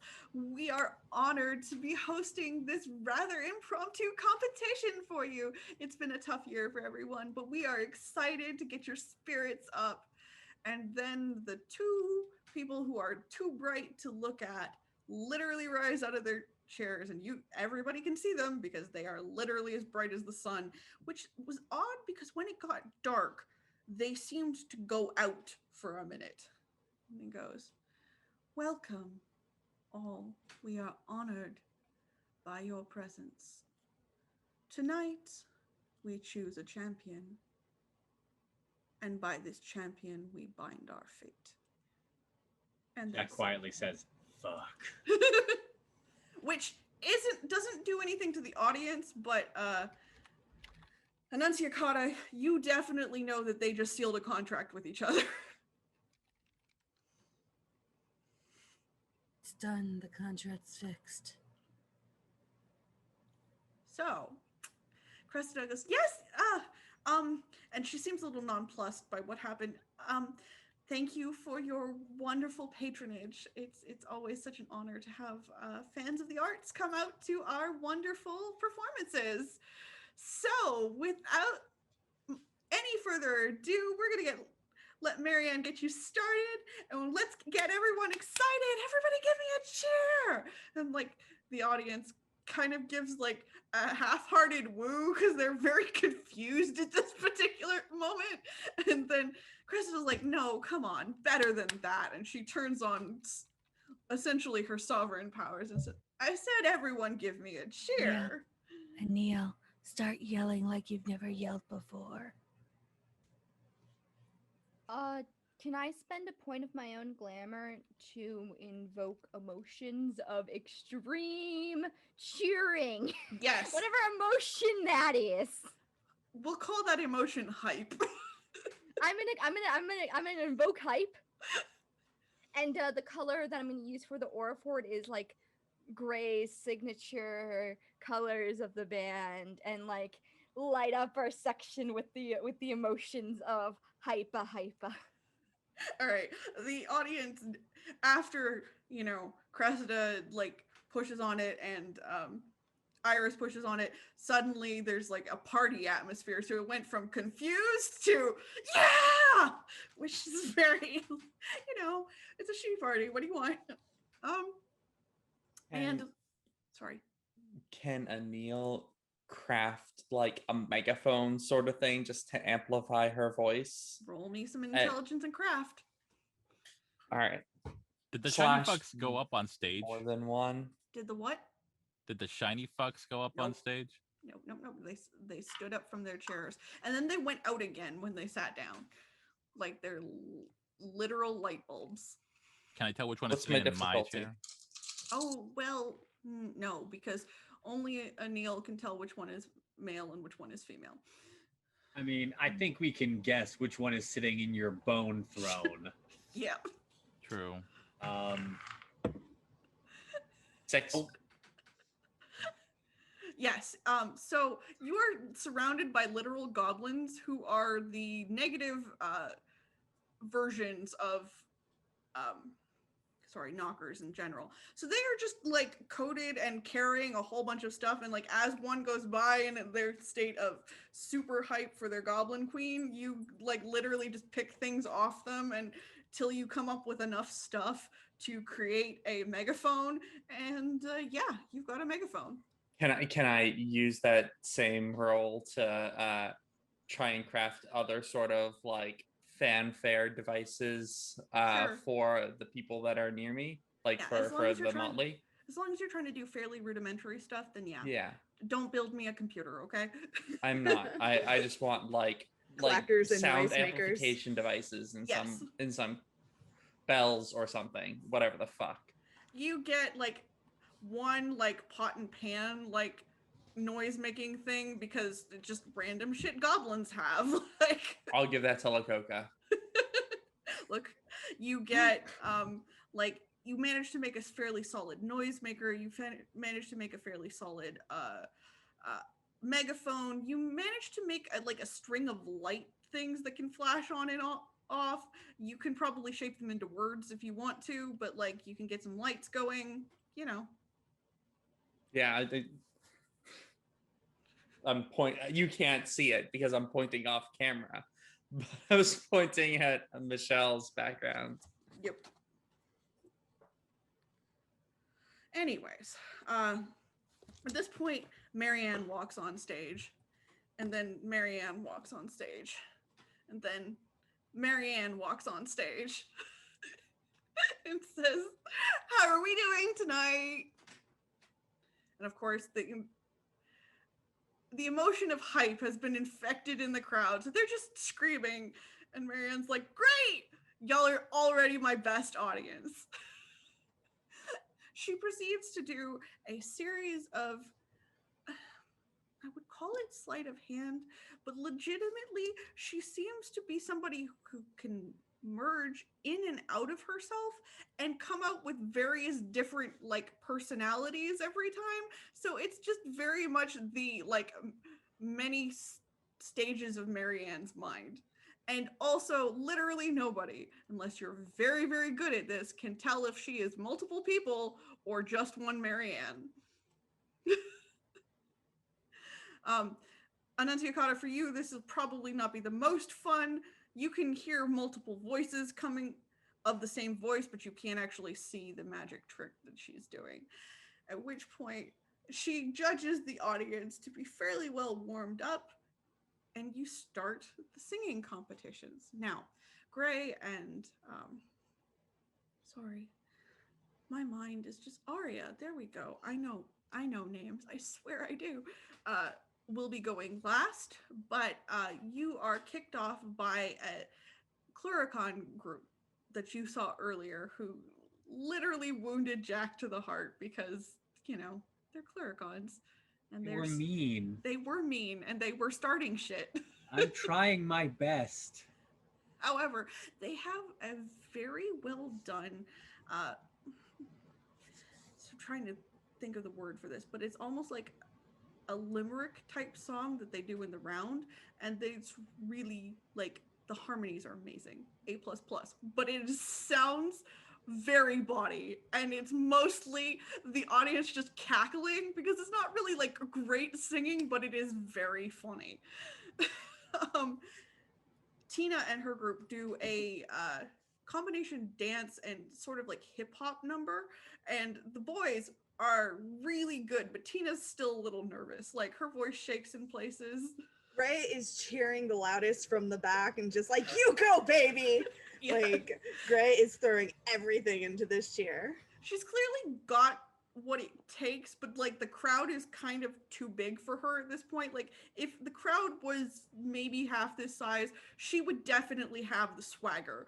But currently the crowd and the people in the crowd are kind of like fucking with her brain. So Can I like encourage her from yeah, where I am? absolutely. you can What would that absolutely be? encourage her. So I would roll either Charisma, maybe? Yeah, charisma's a good one, and leadership would be good. Persuasion, something like that. Okay, I'm going to roll charisma and persuasion because I have my specialty of celebrity. Yeah, you. Gonna roll some chorizo. Chorizo, yes, exactly. And that is done. I'm rolling 8 dice. If I can find my dice roller, there it is. And what's my difficulty? It's a 6. You're here happily. Even, literally. even with my specialty? Oh, sorry. You have a specialty. Tis a 4. 1, 2, 3, 4, 5, 5. Because a 1 cancels out a success, right? Yes. Yeah, so 5. So she sees you grinning at her and like being super encouraging in the background, and suddenly she gets like all of her swagger on because fuck Arya. I gotta be better than Arya. Also, you were really nice to her, so she's really happy. And you can see what everybody else sees her. The boys are really like synchronized. It's kind of amazing. Also, they've got the black just right that they fade into the background when you can't like see the lights on them. So as they turn the lights on, it really looks like just random like light performance as compared to like people, unless Nice. they're using like the lights to highlight their shape. So it's really kind of cool. Good. There are several other performances. There's everything up there from like almost spoken word to like screamo to like everyone is, and in fairness, all of it's pretty good. Like you would not come to this competition if you were not at least decent at your craft. There are a couple of what appear to be like indigenous stories woven into song. Eshu cheat a little bit because they use Tailcraft when they do this, and you've seen Naval do this before, Gray, and anybody who is one of the court has seen an Eshu use Tailcraft before. And the better their Tailcraft is, the more they can sort of physically manifest the story in the air around them. So the story of the song starts being performed around them. It is a bit of an expected trick, though, so it is very, well, yes, that's an Eshu. Of course they did that. Yeah. So it's always very beautiful, but it is very like, well, yeah, but we've at least a bunch of us have seen that before. So there's a certain amount of that going on. There is one person who does a very moving and very lyrical song that literally has like the entire audience crying. Their technique is not the best, but the song itself is just like, why would you wound me like this? I have been repressing my feelings for 340 years, and now you come out with this bullshit. So, you know, it is a beautiful song, but and then finally it comes to Gray. Gray, you are before Arya. What would you like to do? Okay, so Gray heads out onto stage. And up to this moment, the reason Gray entered this competition was because Arya just made them so fucking mad. Like, they were going to do it for funsies because it was Nerval's suggestion. But, like, the involvement of Arya just, like, activated competition brain and was like, I must destroy you. But I have a question for my Motley. Where are you? Like, when I come out onto stage, do I see you, like, right there? Front fucking row. Okay. Yes. There's We a were small, told to. There's a small army of at least 35 goblins behind Iris with various signs on front and back. We were told to go up front, so we are there up front. Okay. Also, between 50 goblins and Lakoka, you cleared space. Wherever I was parked, yes. Okay. So Gray sees all these people that they've been on this journey with, and especially Neil. Like, Gray locks eyes with Neil, I think. And all of the anger and frustration and like feelings about Arya just kind of dissipate. because in the grand scheme of things, she really doesn't fucking matter. And it doesn't matter what Arya thinks of Gray. And all that matters is that Gray loves to sing, and Gray loves all of these people. And Gray has this moment of like, I need her to know. So whatever Gray was going to sing to shut Arya down doesn't matter anymore. Gray picks a different song in that moment. And Gray kind of waits for everything to quiet down. And when there is a hush, Gray starts to sing. Words get trapped in my mind.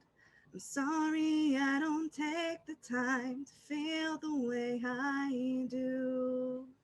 'Cause the first day you came into my life, my time ticks around you.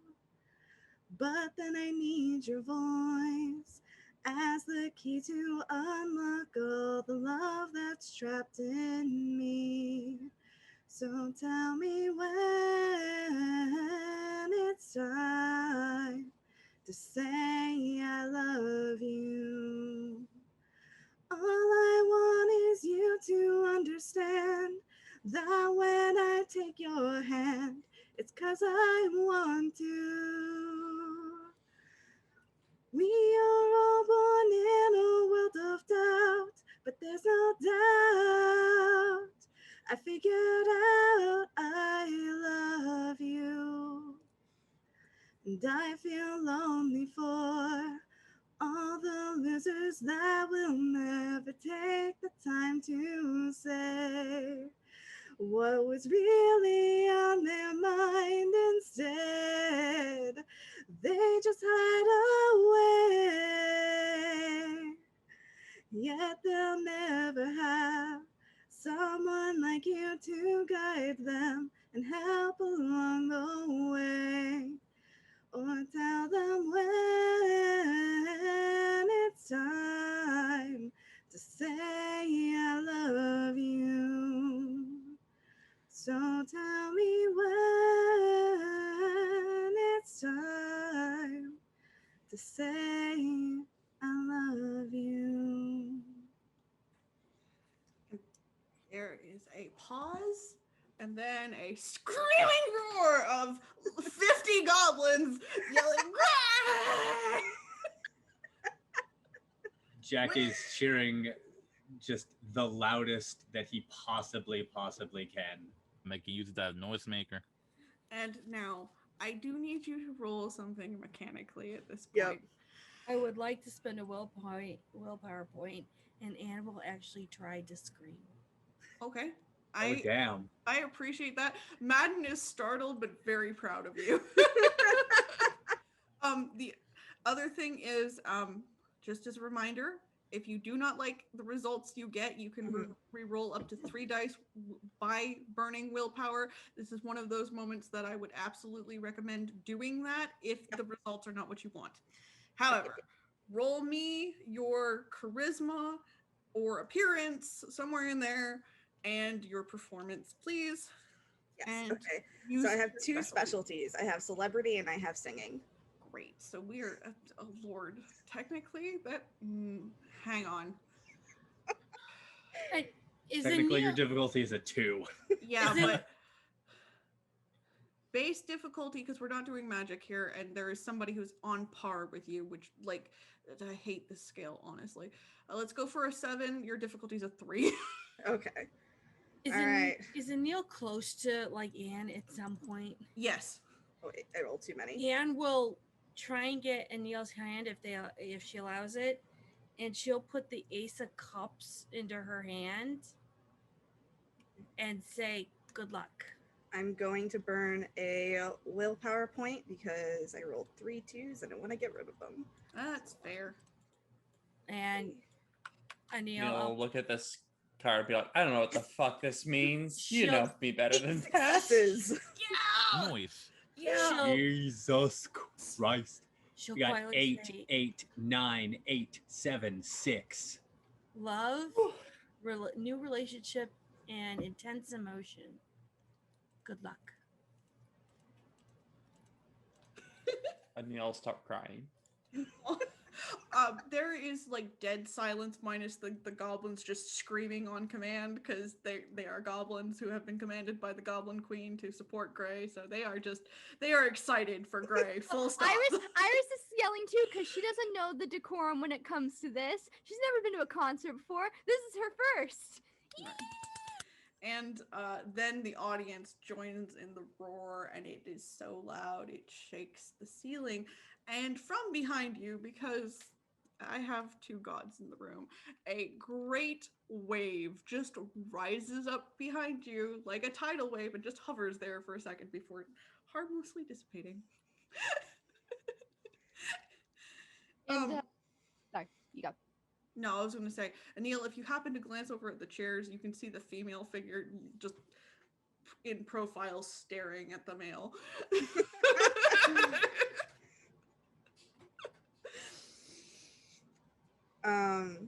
Is Gray able to like join the crowd, or Yes, like you is can Gray forced to like stay backstage? No, you absolutely can join the crowd at this point. How high is the stage? I hadn't thought about it, but if you want a stage dive, I'm certain that's possible. No, I need to know, like, can I step off of it? I mean, no, I would not recommend just stepping off because you'd probably step on someone's head. Okay, then never mind. Then Gray just leaves. Okay. Prancer found the goblin. Because if Gray could just like step off of it. Yeah, no, it isn't a actual like full stage setup. Got it. There is like cheers. There's some half-hearted yells of encore, despite the fact that like you can't have an encore tonight because it's a competition, right? You know, there are flowers. There's a couple of half-hearted fireworks that come up, like just like, you know, we're all Fae together. They do some wild shit, you know. Someone explodes like a bunch of doves just because, yay!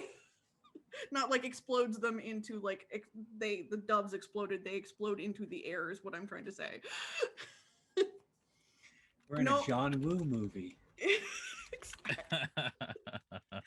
Where's Jean-Claude Van Damme? I will always think of that and Sense8 from now until forever, though. Anyways, at this point, wait for the furor to die down. Gray, you can definitely get out into the crowd before Arya can get herself on stage because there's just a lot of commotion for you. You did a really good job. A+++++. Your friends are all standing there. The goblins are now wearing some people's jewelry that you don't know where they got that exactly. I'm gonna be honest, Gray only has eyes for Anil. Aww. Like, that is Gray's primary focus, is going straight to Anil. Anil is having overload. Is this a seated, like, are people sitting? I feel like people should not be sitting. They are not sitting. Good. There are no seats. So Gray is single-mindedly going straight to Anil and is going to pull Anil into a kiss.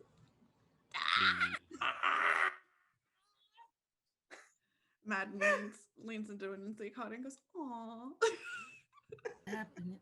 What's happening? Anil will pick up Gray and spin them around like as high as they can. Yay!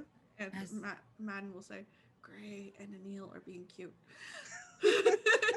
Is this the part where we ship the USS Gray Neil? Yes. Okay, thank you. Many shipping, just like people have already started shipping us, sort of, although I'm pretty certain they ship me more with Snickers bars, which is insulting. Well, that was your first love, was it not? Betrayed by my own love. I had you at Snickers bar. At which point Arya steps on stage and the crowd goes quiet again. And I was going to sing one thing, but now I am not certain that is the appropriate choice at this point because yeah. I think it's even better if it's the inappropriate choice. I know. But what Iris It's like, oh, that song should not have followed that song. Makoto is entirely Iris missing. is gonna drop her hype, by the way. Read the room, Arya. God. Read the room. I think like Coca missed the bulk of the beef between Arya and Gray. Otherwise, I would try to throw a tomato at her. But Iris is gonna actually. Can I change? I'm trying to remember off the top of my head if I can change the emotion to like the opposite of hype. I mean, you can try. Oh, you're gonna bum everyone out. I mean, in fairness, Arya has her own powers, so like, you can try. No, Iris is just gonna drop her hype and just be like, "Okay, goblins, Gray's no longer on stage," which means no.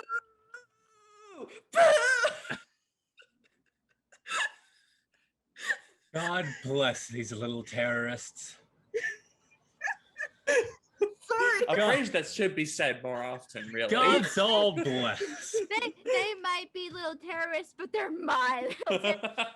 Love them so Oh. much. I really wasn't expecting to have goblins to deal with in this situation, but they are definitely all about the chaos, and if they can boo someone, they will do it.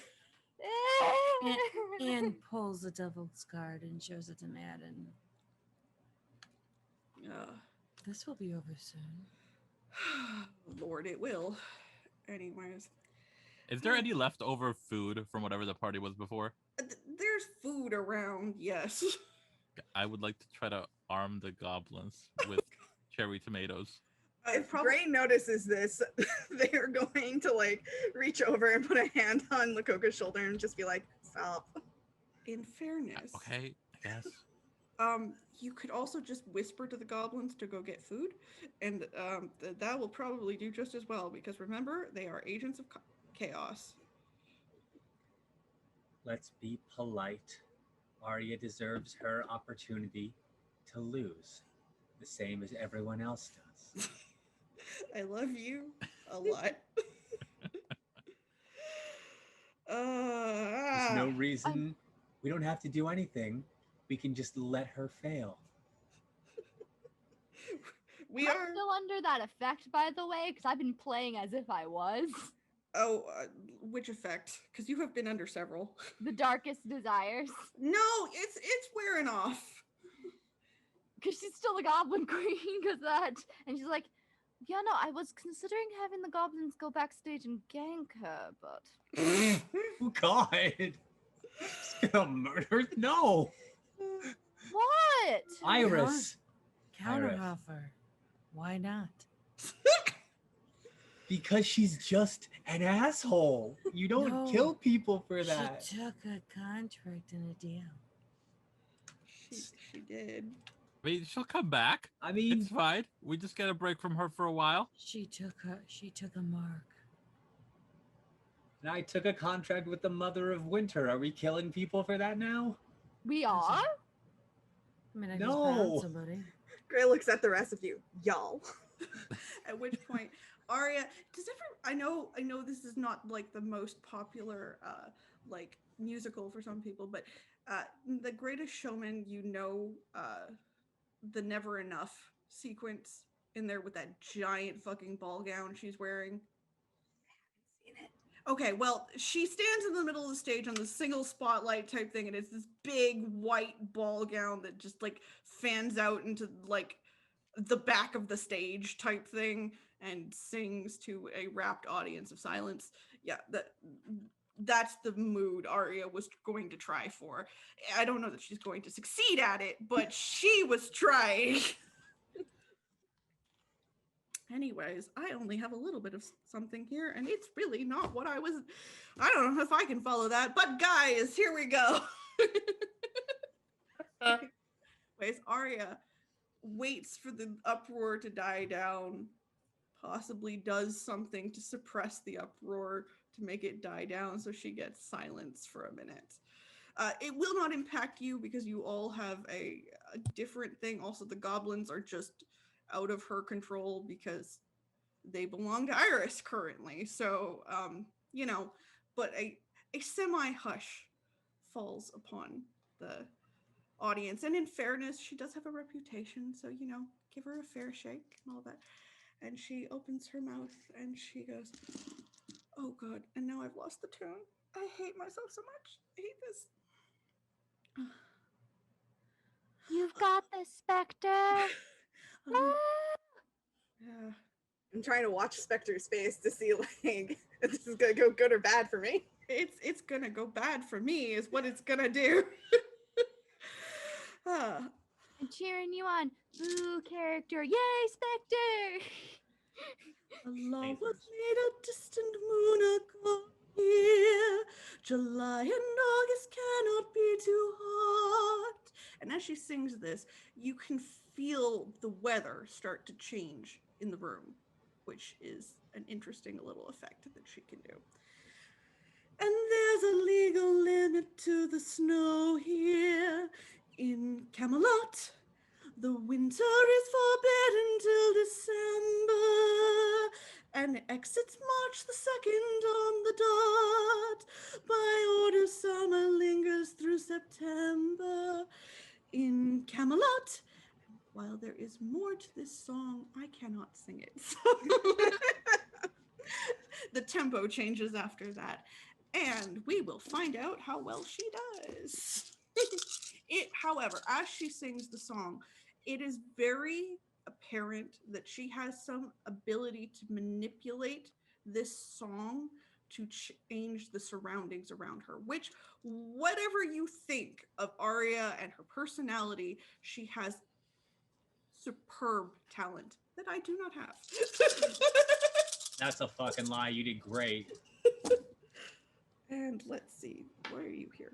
4.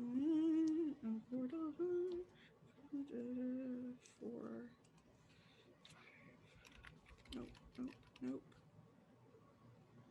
6. And I'm not going to re-roll for her. So she did great, but she did not beat Gray.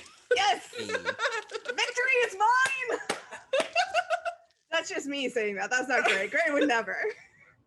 So, and I did not fudge anything. There were a couple of like 10s in there.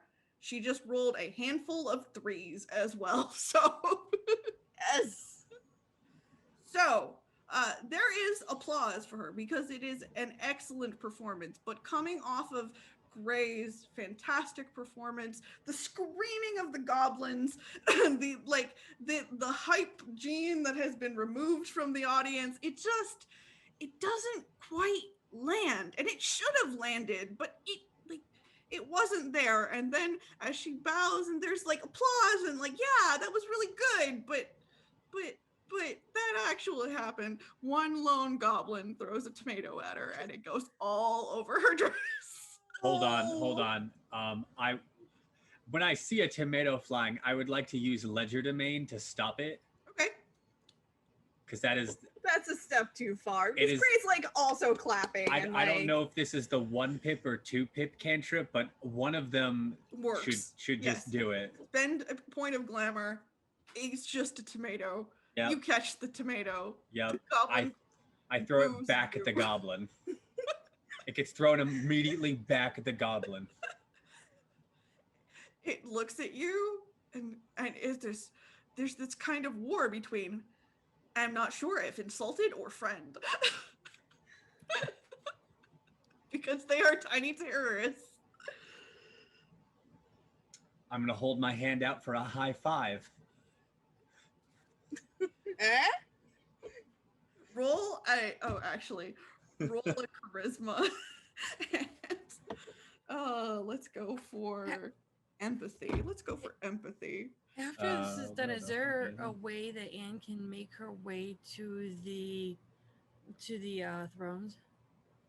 Yes. Just hold 1 second. Oh yeah. Thought I'd ask. Yeah. He high fives you with like the highest of fives. Like, yeah. Okay. He's like, I request the highest of fives. And as you as this happens, Arya sort of falls to her knees for a second, distressed.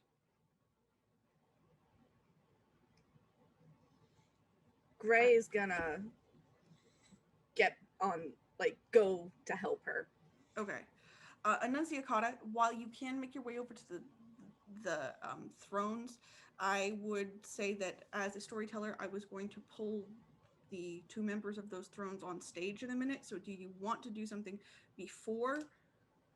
She would say to Nemain that the contract is ended and that to reward her champion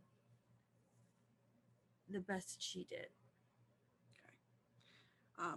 Gray, as you rush on stage, you hear Arya whispering to herself, I couldn't save them. I couldn't save them. Save who, Arya? And goes, she looks at you, just like shell-shocked for a minute, and goes, oh, my dreamers are here. I'm sure Gray knows what that means. Like your band can provide you glamour, the people who provide her glamour are here. Okay, so that's who she's worried about. Yes. Okay. Are they in danger? Do we have to... It doesn't matter now. Gray grips Arya's arm and says, it always matters. She goes, no, not in the house of the Lenanshi. I don't know what that means. She gives people inspiration and also madness. And at that point, the 2 patrons of this night appear on stage. And you, Gray, can finally see them. And actually, most of the Motley can see them properly, minus Annunciata. You can hear them, but you can't see them. And it is a woman with very long dark hair, dressed like a queen, but not in dark colors, or she's not in black, or she's not dressed in battle garb. It is literally just a full-length kind of velvet, sort of deep purple gown with hints of green. And the man is in golden armor with the insignia of the sun on him. And he says, well done, my true and faithful champion. Gray narrows their eyes and is like, I don't appreciate being a pawn. You won on your own merits. I simply believed in you. What's Arya talking about? Nemain looks at Gray, goes, in this house, dreams go to die. I promised her that I would destroy it.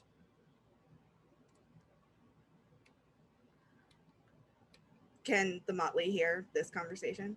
No, currently it's private, but you can all well, Annunciata can. Annunciata just has enhanced hearing at all times. Yeah.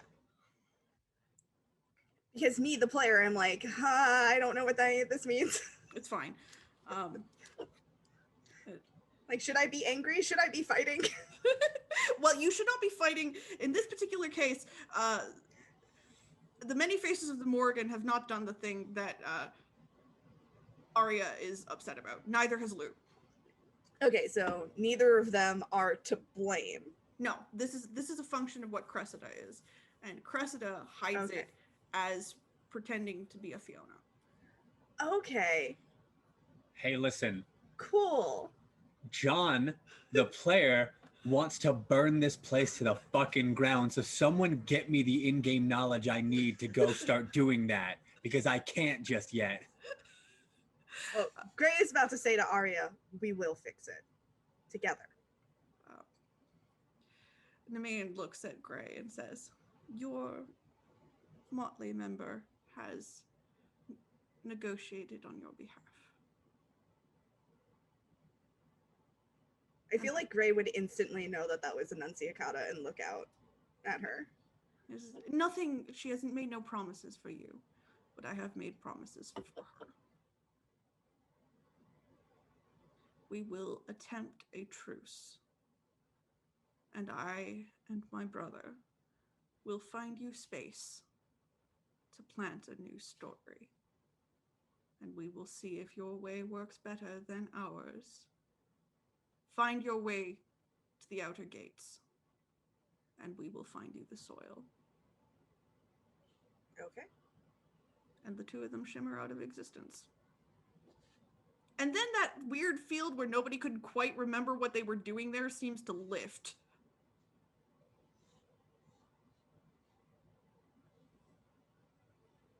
Gray helps Arya to stand. Why are you helping me? Because I'm not an asshole. I'm not either. And Gray kind of has a moment of like, Yeah, I know. But You're a then laughs. bitch. No, she is, but it's okay. She lives in her own world, remember? Yeah, but then she laughs, and Gray says, like, you are amazing. I've always thought that you were amazing. And yet, I cannot even protect my bound. Hey, you have people in your corner. I know we aren't friends, really, but I'm not gonna let you suffer if I can help. And at this moment, while you're trying to have this conversation, the doors burst open, and behind them is an army led by Count Gutsplicer, who says, "Where are they?" And that's where we're going to end for today. Oh! Gray trying so hard to have that Paramore Olivia Rodrigo moment. We're gonna sing "Good for You." we just have run out of time to continue this. It's a great No, that's right. episode. I'm really proud of everybody, but we're gonna have to continue this next time. Totally So, fair. anyways, we'll let everybody go around and introduce themselves again. Thank you everyone for this lovely interlude we've had today.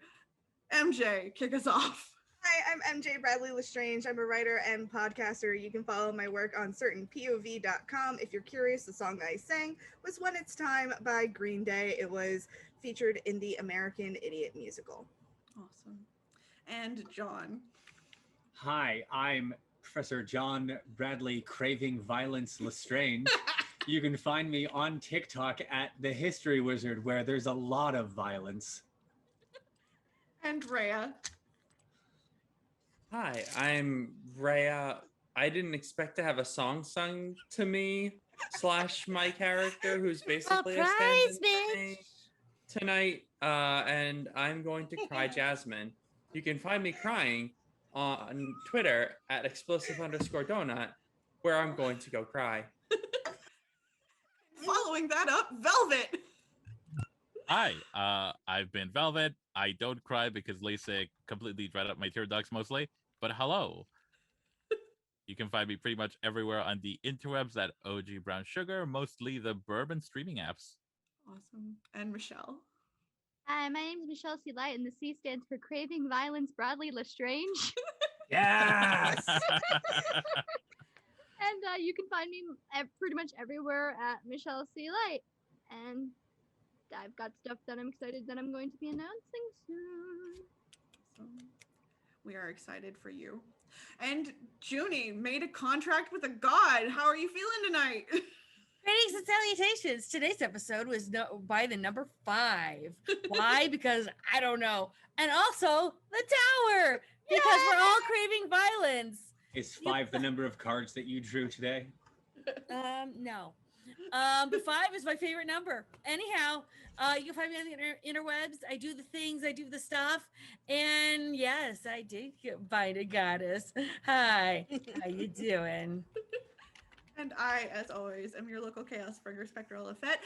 I am delighted with the amount of engagement and excitement brought today. If you in the audience are not as delighted by me, well, it sucks to be you because I'm really excited. Anyways, you can find this show on Twitter at Arc of the Dragon. You can find this show on YouTube at Archives of the Dragon, the same as here on Twitch. If you want to catch up to find out how we came to this spot in our lives, you can find it over there.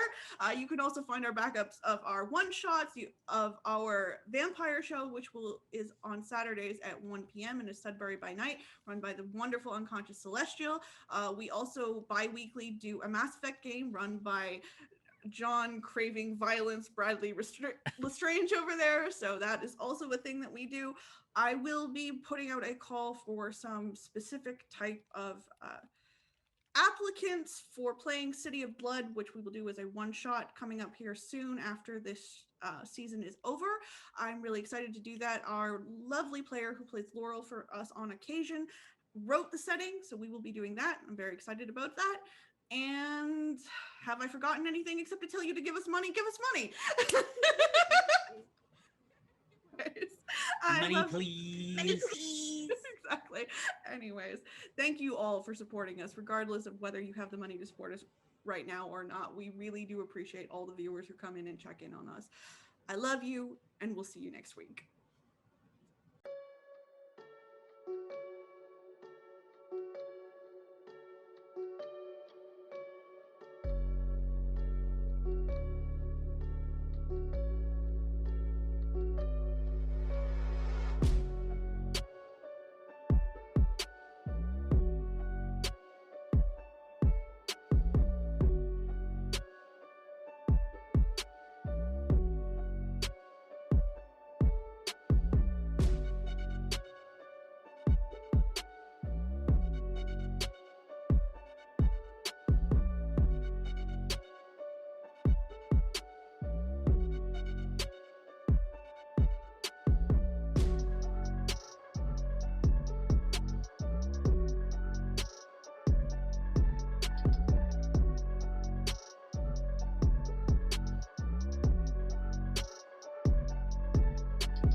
Thank you.